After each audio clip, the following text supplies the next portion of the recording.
le soleil ne s'éteint pas. Il brille, il irradie partout, tout le temps. Lorsqu'il se couche, quelque part, il se réveille ailleurs. Et notre grand-père nous irradie, et nous irradiera toujours de son sourire, sa bonté et son extrême bienveillance. Il est un soleil éternel. Merci, papy, de nous avoir donné tant de joie. Merci d'avoir tant partagé ta positivité. Tu nous laisses remplis de ce bonheur immense. On pense à toi, on t'aime, et amuse-toi bien avec tes copains qui t'ont tant manqué.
Monsieur le Premier ministre, Monsieur le Président de l'Assemblée nationale,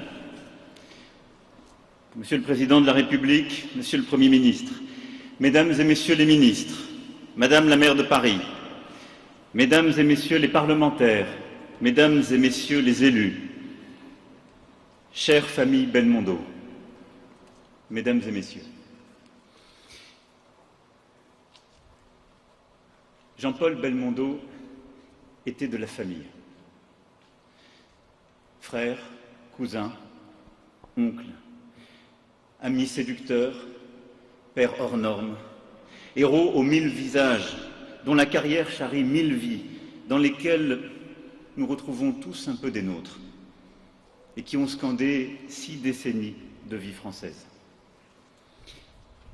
Mythologie d'une France heureuse, où la jeunesse prit tous les droits, des temps d'insouciance, puis des temps de doute. 6 décennies de cavalcade à nos côtés. 6 décennies de théâtre et de cinéma d'abord, où il embrassa tous les genres.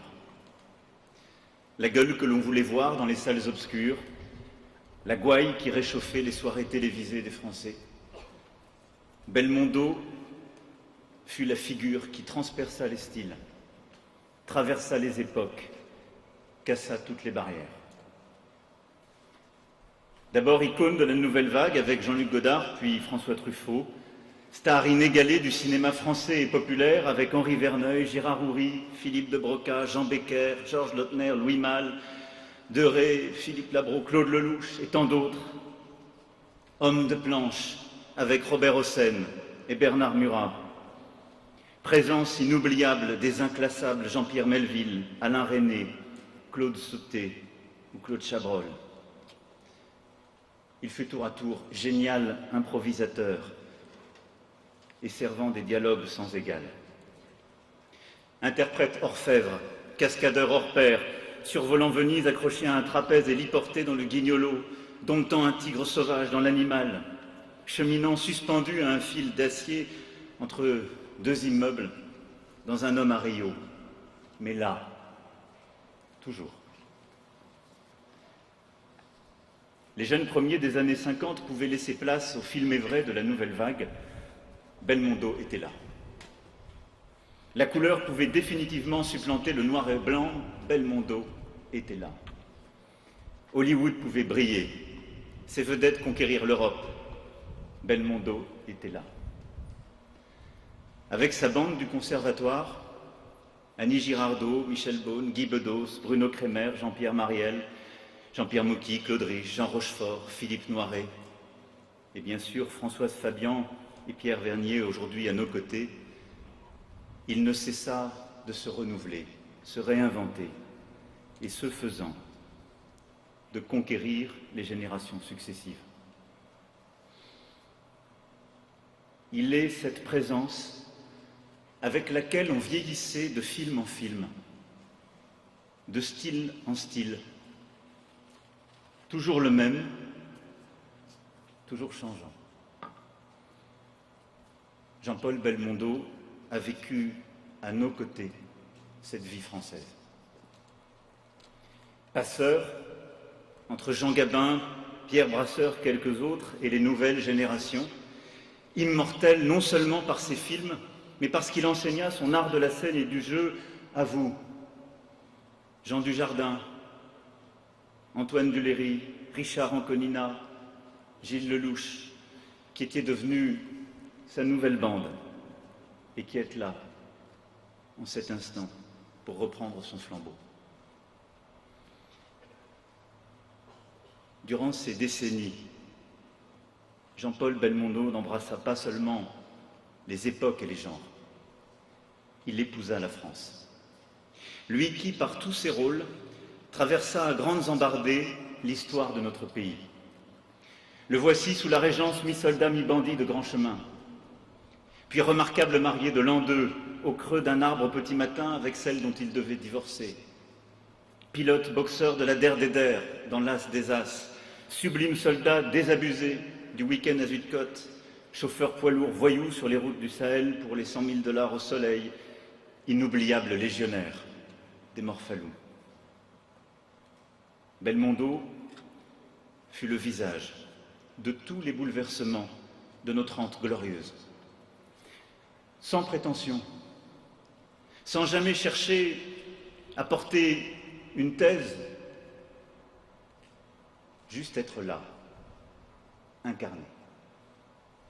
Un jour prêtre assiégé par les interrogations métaphysiques dans Léon Morin, un autre, industriel et patron de presse, héritier venu d'Amérique, critique acide de la société de consommation dans le corps de mon ennemi, espion superbe en mission au Mexique sous la légende bancale d'un écrivain perdu, flic, voyou, magnifique, toujours.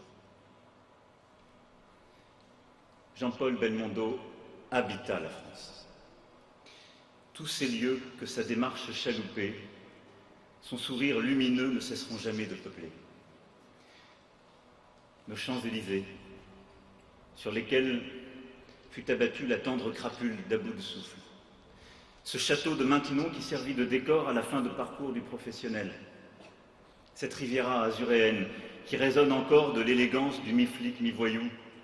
Ces rues de Marseille, qui ne sont pas seulement celles de l'Ascoumoun, mais le théâtre dans lequel l'ombre de Bébel restera à jamais mêlée à celle d'Alain Delon, seul complice à sa mesure. Ce village de la Côte Fleurie et tant d'autres, et les trains qu'il emprunta, et les gares qu'il arpenta, Nantes, Besançon, Lille, Lisieux, ces rues, ces places, ces paysages de France. Nous aimons Jean-Paul Belmondo parce qu'il nous ressemblait. Géant parmi les géants, il était surtout cet homme parmi les hommes que décrivit son voisin d'enfance, Jean-Paul Sartre. On l'admire, il nous fait rire.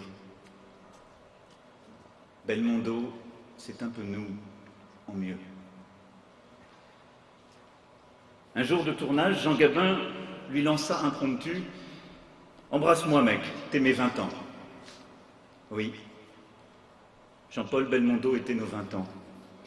Ce jeune homme au nez cassé à qui l'on prédisait un sombre avenir, professionnel et affectif, et qui, à force de travail acharné, de culot illimité, de charisme enveloppant, finit par conquérir la France et séduire les plus belles femmes du monde. Jean-Paul Belmondo était nos 30 ans. Ce Don Quichotte des temps modernes capable de repousser les limites de l'ivresse en même temps que celles de la tendresse, tel un singe en hiver. Jean-Paul Belmondo était nos 40 ans. Ce commissaire aussi athlétique qu'intrépide que tous nous aurions rêvé d'être pour nous battre contre la peur sur la ville. Jean-Paul Belmondo était nos 50 ans. Cet entrepreneur à succès qui soudain choisit, dernière étape de l'itinéraire d'un enfant gâté, de larguer les amarres vers sa liberté et vers son destin.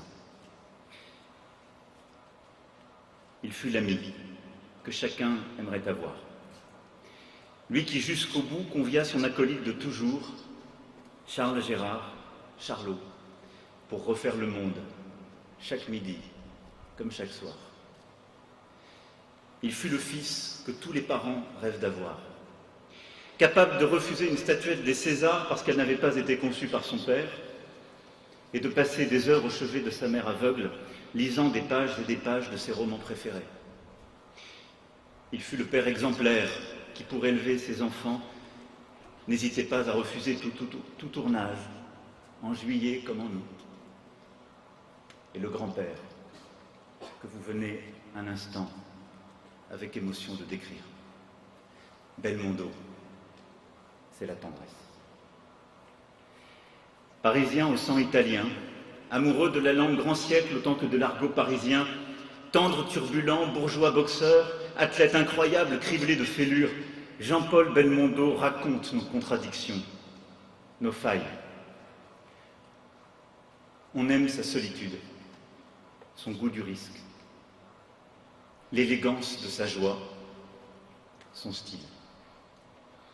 À chaque fois, il fit la chronique de nos vies.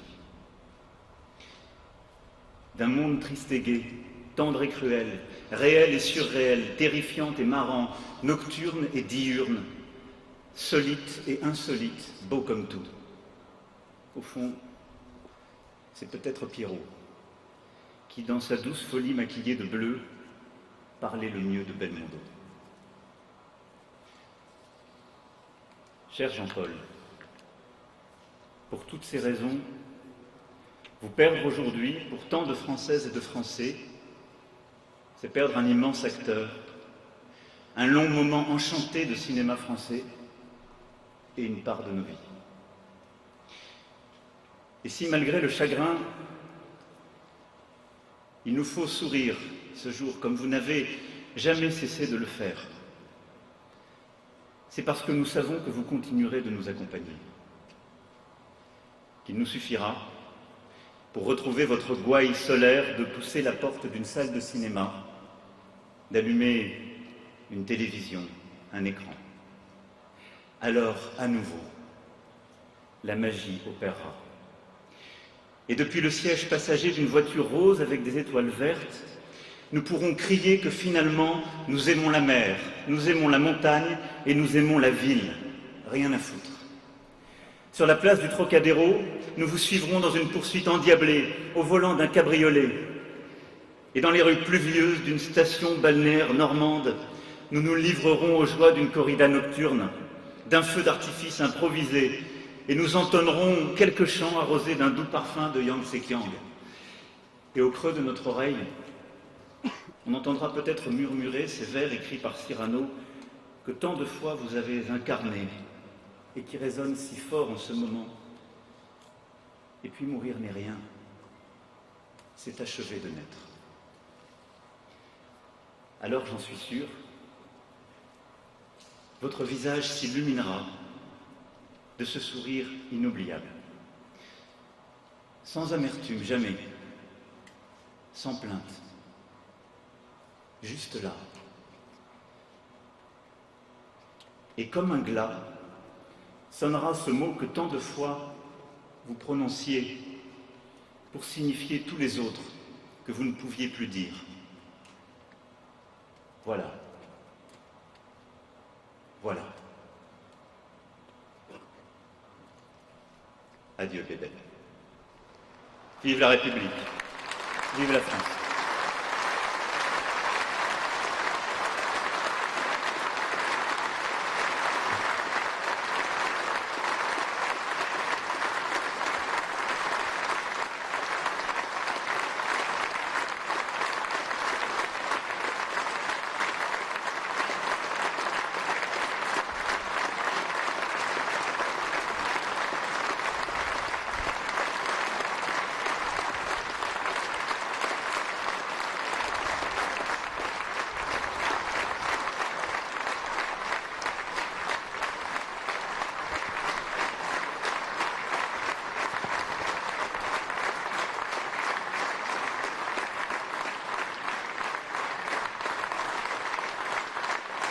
Garde à vous.